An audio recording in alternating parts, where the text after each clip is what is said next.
Good morning, I am Anupam Kumar from Mahatma Gandhi Shikshan Sansthan. आज हम integration में 7.4 का जो किसी विशेष टाइप का यानी कुछ अलग टाइप का क्वेश्चन है, जैसे कि dx upon ax square plus bx plus c के टर्म में रहेगा, या मान लीजिए कि dx यानी px plus q upon root under ax square plus bx plus c के टर्म में रहेगा। अब इसका इंटीग्रेशन कैसे निकलेगा, आज हम उसके बारे में चर्चा करेंगे। ठीक है, तो देखते हैं इंटीग्रेशन क्लास 12 7.4।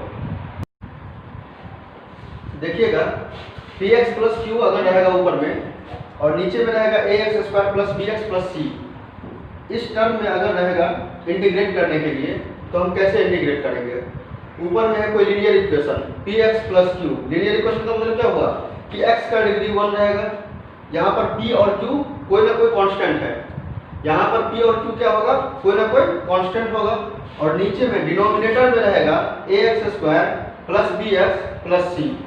अब जाकर के इसका इंटीग्रेशन करना है, तो इसका इंटीग्रेशन आप डायरेक्ट नहीं कर सकते हैं, इसका इंटीग्रेशन आप डायरेक्ट नहीं कर सकते हैं। उसके लिए क्या करना होगा कि ये जो px plus Q divided by x square plus bx plus c है, तो इसको लिखना होगा, यानी px plus Q divided by ax square plus bx plus c जो है, इसे लिखना होगा a इंटू डिफरेंशियल ऑफ नीचे वाला टर्म क्या है आपके पास, ax square plus bx plus c, तो ये हो जाएगा ax square plus bx plus c।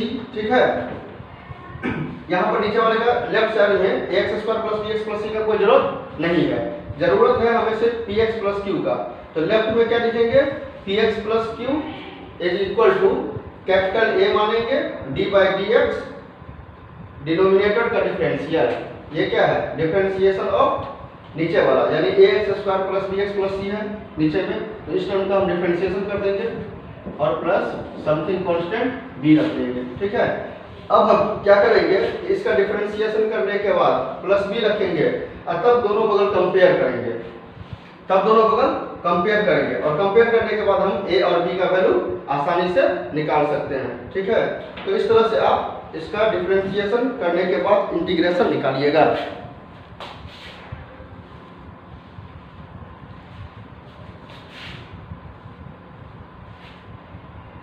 Integral of x plus 2 divided by 2x square plus 6x plus 5 into dx। अब इसका इंटीग्रेशन हम कैसे निकालेंगे, इस बात पर ध्यान दीजिएगा। हम बोले थे आपको कि जो न्यूमरेटर है x प्लस 2 वो लिख देंगे ऐसे ही, इतना बराबर हम क्या लिखेंगे, a डिफरेंशिएशन ऑफ नीचे वाला, तो नीचे वाला टर्म क्या है 2x square plus 6x plus 5, तो ये हो जाएगा 2x square plus 6x plus 5 plus b। तो कैपिटल B आप अपने मर्जी से यहाँ पर मान सकते हैं, कोई दिक्कत नहीं है। ठीक है, तो ये हो जाएगा x plus 2 is equal to a, इसका डिफरेंशिएशन करेंगे अगर हम, तो 2x स्क्वायर का डिफरेंशिएशन हो जाएगा 4x प्लस 6x का डिफरेंशिएशन हो जाएगा 6, ये तो 5 कांस्टेंट है, तो 5 का डिफरेंशिएशन 0 होता है, अब प्लस b लिख सकते हैं यहाँ पर। अब यहाँ देखते हैं x प्लस 2 बराबर a इंटू 4x, यानी ये हो जाएगा 4ax plus 6a plus b। ठीक है, x प्लस 2 बराबर, अब देखिएगा जरा कि ये x वाला टर्म है, तो ये 4ax रहने दीजिए ऐसे ही, और ये दोनों कांस्टेंट है, तो दोनों कांस्टेंट को हम एक साथ रख सकते हैं। ठीक है, यानी x प्लस 2 बराबर लिख सकते हैं 4ax plus 6a plus b। अब सुनिए, दोनों तरफ करेंगे कंपैरिजन, दोनों तरफ कंपैरिजन करना है। कंपेयर करेंगे कैसे, जो x का कोफिशिएंट है इधर भी x के कोफिशिएंट के साथ कंपेयर होगा, और जो कांस्टेंट वाला टर्म है वो भी कांस्टेंट वाले के साथ कंपैरिजन होगा। तो यहाँ पर हम देख सकते हैं कि x का कोफिशिएंट क्या है हमारे पास 4a, x का कोफिशिएंट क्या है 4a, तो यहाँ पर x का कोफिशिएंट 1 है, यहाँ पर कांस्टेंट टर्म क्या है 6a प्लस b, और यहाँ पर कांस्टेंट टर्म क्या है 2, तो यहाँ पर 2 हो जाएगा, यानी 4a बराबर लिख सकते हैं 1 और 6a प्लस b बराबर लिख सकते हैं 2।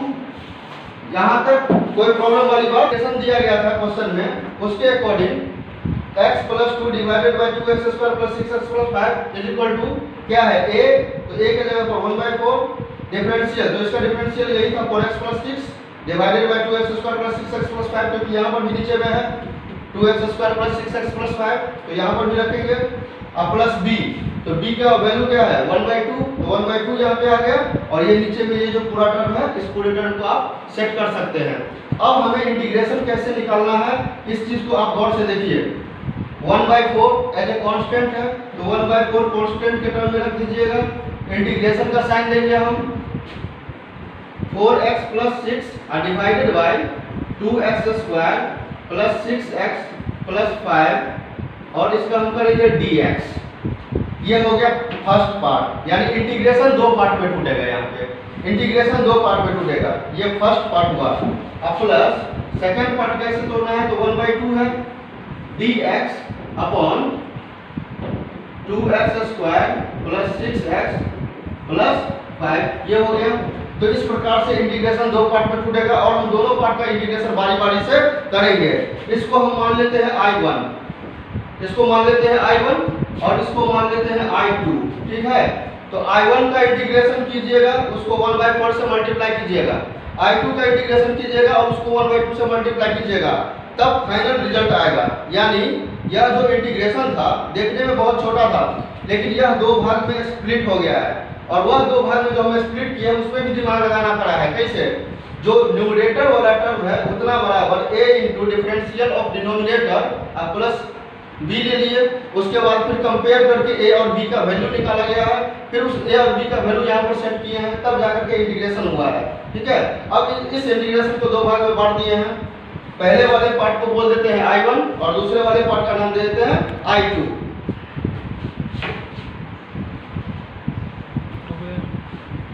सॉल्व करना I1 इक्वल टू क्या माने हुए हैं 4x plus 6 divided by 4x plus 6 divided by 2x square plus 6x plus 5 into dx।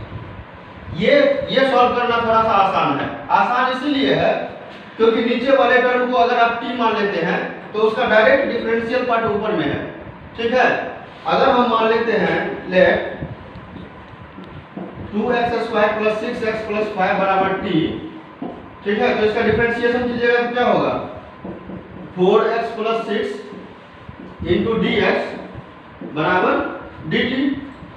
यानी ये जो इंटीग्रेशन है ये सॉल्व करना बिल्कुल आसान है। आसान इसीलिए है क्योंकि अगर हम नीचे में t मान लिए हैं तो ऊपर वाला जो है 4x प्लस 6 इंटू dx इतना बराबर आप लिख सकते हैं dt, तो इतना बराबर क्या हो जाएगा dt। तो 1/t dt का मतलब क्या हो गया log t प्लस c, तो कांस्टेंट तो हम एक ही बार रख देंगे बाद में, ठीक है। तो log t किसको माने हुए हैं 2x square plus 6x plus 5 को, तो यहाँ पर t के जगह पर हम क्या रखेंगे 2x square plus 6x plus 5। यहाँ तक कोई दिक्कत नहीं है। जो इंटीग्रल पार्ट है उसको सॉल्व करने जा रहे हैं। I2 वाला पार्ट क्या है हमारे पास dx upon 2x square plus 6x plus 5। अब इसको सॉल्व करना है, कैसे सॉल्व होगा, नीचे में अगर हम 2 कॉमन ले लें, एक तरह से ये कंप्लीटिंग स्क्वायर मेथड पे जाएगा।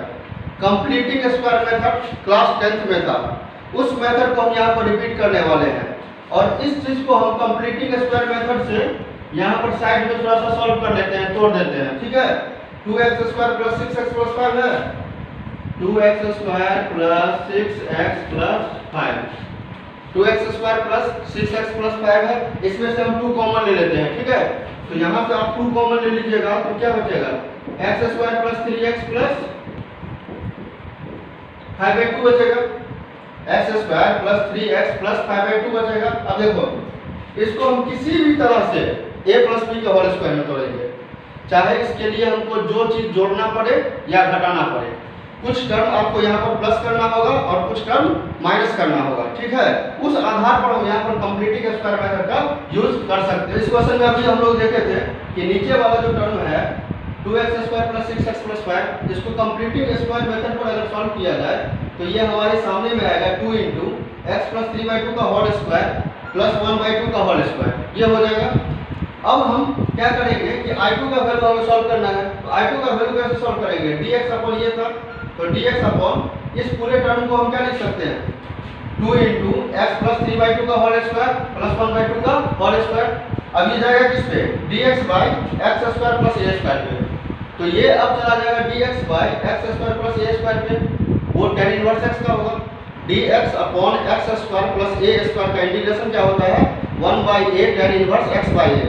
तो 1/a, a के जगह पर क्या है 1/2, तो 1/2 tan inverse x by a. तो x के जगह पर क्या होगा, x प्लस 3/2 अपॉन a, 1/2 हो जाएगा। ठीक है, अब इसको कैलकुलेट करेंगे तो 2 से 2 कैंसिल, और ये इस 2 से ये 2 cancel, finally we get tan inverse 2x plus 3।